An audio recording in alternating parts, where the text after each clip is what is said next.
Ce jour dédié pour l'élévation de l'âme de Eliyahu ben Simcha Zechron Livracha. Il y a une mitzvah dans la Torah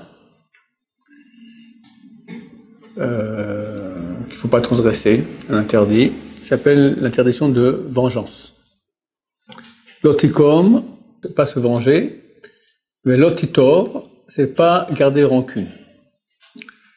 Se venger, c'est-à-dire, comme dit le dicton en français, la vengeance est un plat qui se mange froid.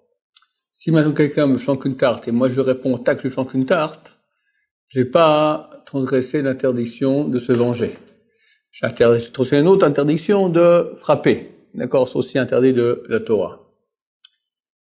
Mais se venger, c'est j'attends l'occasion et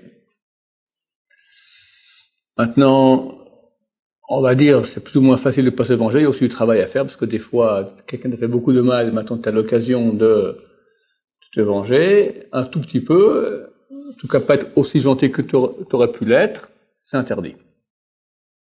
Non seulement cela, ce qui est beaucoup plus dur, c'est l'otitor de ne pas garder rancune. C'est-à-dire, quelqu'un, comme dit la Gemara, Rouven demande à Shimon, s'appelle, Shimon lui dit non, pas t'apprêter. Le lendemain, Shimon demande à Rouven, peux-tu me prêter ton crayon? Et il dit, ben moi je te le prête. Mais je suis pas comme toi qui m'a pas prêté, t'appelles hier. Bien qu'il est gentil et qu'il prête le crayon, et à travers l'interdit de la Torah de garder rancune.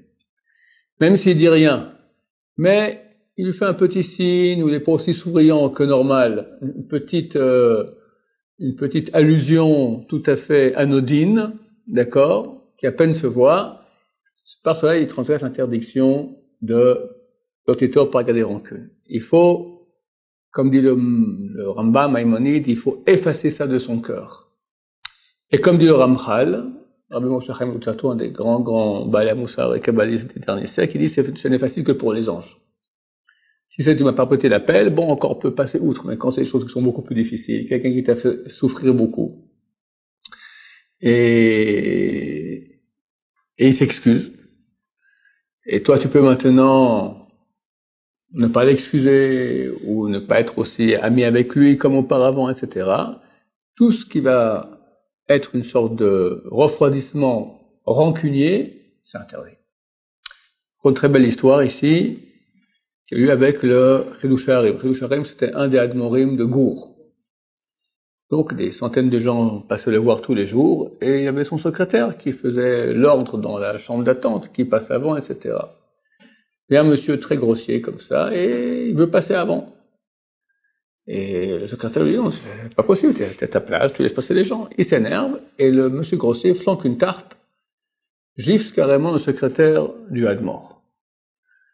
Ce dernier rentre chez l'Admor, racontons ce qui s'est passé, il dit pas qui c'est, la Shonara, mais il dit, il y a un type dehors, je lui ai remis en place parce qu'il voulait dépasser sa place, il voulait rentrer avant d'autres, et il m'a flanqué une gifle. Elle m'a dit, bon, c'est bon. Et les gens commencent à passer, et vient le tour du type grossier, et tout de suite l'Admor a compris que c'était lui, et il dit, je suis pas d'accord de t'écouter, tu vas d'abord demander pardon au secrétaire que tu as giflé. Etc. Et là, l'Admor commence à lui expliquer à quel point c'est grave, etc. Gifler un homme qui t'a rien fait, en plus c'est toi qui es dans ton tort, mais j'ai pas d'enfant, j'en peux plus, etc. À la fin, l'Admor le convainc. Et il va voir il sort pour aller demander pardon au secrétaire. Le secrétaire revient et dit, je suis pas d'accord de lui pardonner, jusqu'à ce que vous me promettez, Kvod Harav, qu'il aura des enfants. Alors le Admor a béni, et l'histoire ne raconte pas s'il a reçu des enfants, mais on espère de Hachem qu'il a reçu beaucoup d'enfants et vécurent heureux. Qualité d'âme, non seulement pas se venger, pas gagner rancune, mais voir le bien de l'autre qui nous a fait du mal. C'est un grand niveau qu'on n'atteint pas rapidement, mais il faut commencer à s'habituer à ce genre d'idées et commencer dans la vie. Il n'y a pas, hélas, il n'y a pas peu d'occasions où on doit travailler ses midotes et arriver à pardonner et pas être rancunier. Et ainsi, Dieu pourra dire, regardez-moi ce peuple dont je me pars. Baruch Adonai l'olam, amen, amen.